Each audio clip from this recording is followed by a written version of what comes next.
तपाईहरुलाई एउटा सनसनीपूर्ण खबर लिएर उपस्थित बनेका छौं। कसरी पत्ता लाग्यो Ayatollah Ali खामेनीको location?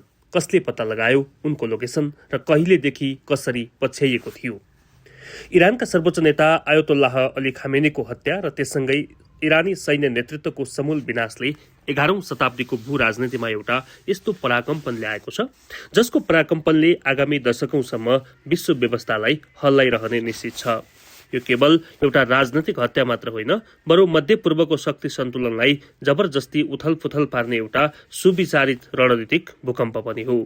New York टाइम्सको report र सार्वजनिक भएका तथ्यहरूलाई विश्लेषण गर्दा यो घटनाले आधुनिक युद्ध कला, गुप्तचर संयन्त्रको अभूतपूर्ण पहुँच र विश्व शक्तिको अहंकारलाई नयाँ ढंगले परिभाषित गरेको छ।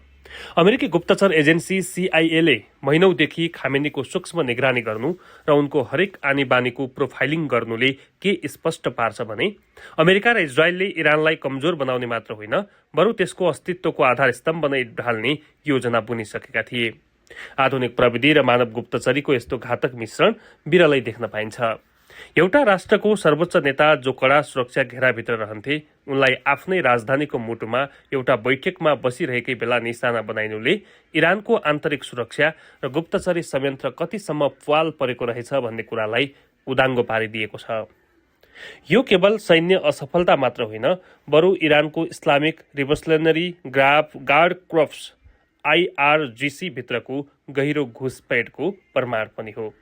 यस घटनाको राजनैतिक पाटो अझै रोचक र जटिल पनि छ। अमेरिकी राष्ट्रपति डोनाल्ड ट्रम्प, जो सामान्यतया अन्तहीन युद्धको विरोधी मानिन्थे, उनी कसरी यति ठूलो घातक कदम चाल्न तयार भए भन्ने प्रश्न अहम रहेको छ। भेनेजुएला जस्ता मुलुकहरूमा भएका पछिल्ला सैन्य कारबाहीहरूको सफलताले ट्रम्पको आत्मविश्वास बढाएको देखिन्छ।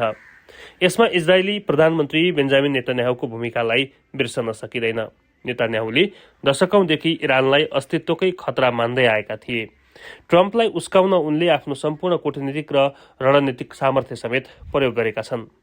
वार्ताको टेबलमा एकातिर कूटनीतिज्ञहरू मन्द मुस्कानका साथ हात मिलाइरहेका हुन्थे भने यसले अन्तर्राष्ट्रिय राजनीतिमा विश्वास कति सस्तो र धोका कति महँगो भन्ने पनि पुष्टि गरेको छ। खामेनीसँगै इरानको सैन्य शक्तिका हस्तीहरू अब्दुल रहिम मौसवी, अजिज नासिरजादे, अली सामखानी र मोहम्मद पाकपोरको सामूहिक अन्त्यले इरानलाई नेतृत्वविहीन अवस्थामा पुर्याएको छ। यो केवल एउटा व्यक्तिलाई मार्नु होइन, बरु इरानको सम्पूर्ण सुरक्षा र रणनीति मस्तिष्क नै काटेर फालिदिनु हो।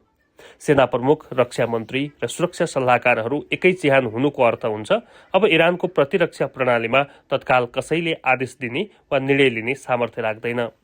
इरानले गर्ने भनिएको बदलाको कारबाही पनि अब भावनामा बढी र रणनीतिमा कम आधारित हुने देखिएको छ।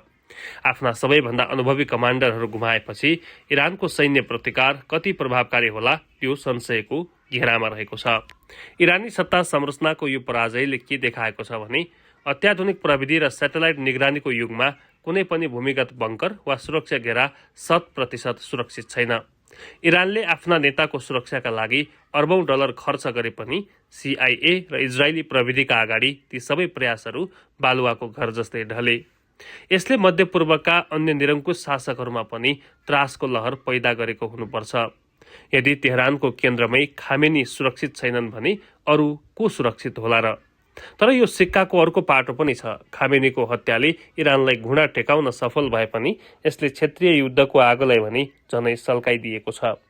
इरानले रगतको बदला रगत भन्दै जुन क्षेप्यास र प्रहार सुरु गरेको छ, त्यसले पश्चिम एसियाली देशहरूलाई युद्धको चपेटामा ल्याउने जोखिम बढेको छ।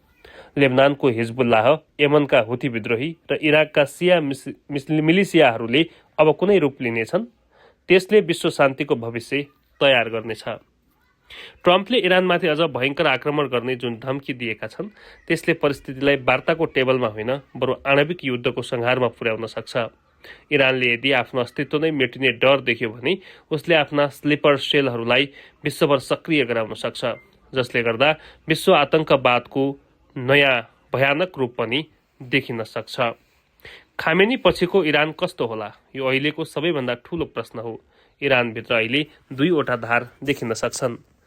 एउटा जो यो अपमानको बदला लिन जस्तो सुकै आत्मघाती कदम चाल्न तयार छ, अर्को जो नेतृत्वको शून्यतामा व्यवस्था परिवर्तनको पक्षमा उठ्न सक्छ। तर वर्तमान परिस्थितिमा इरानी जनतामा राष्ट्रवादी भावनाको लहर आउने र पश्चिमा शक्तिहरू विरुद्ध घृणा बढ्ने सम्भावना पनि उत्तिकै छ।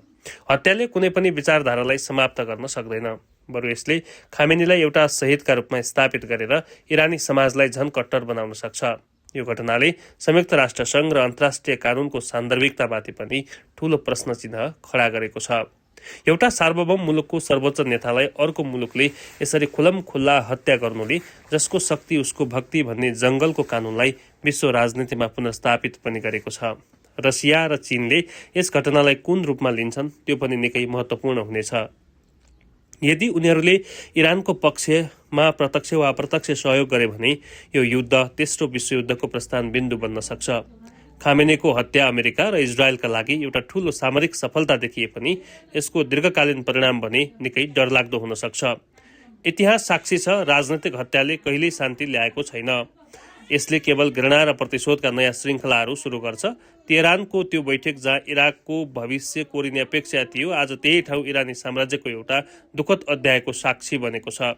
डोनाल्ड ट्रम्पले विजयको उत्सव मनाइरहँदा र नेतान्याहुले आफ्नो शत्रु परास्त भएकोमा खुसी व्यक्त गरिरहँदा विश्वले भने एउटा अनिश्चित र भयानक युद्धको पश्चाप सुनिरहेको छ।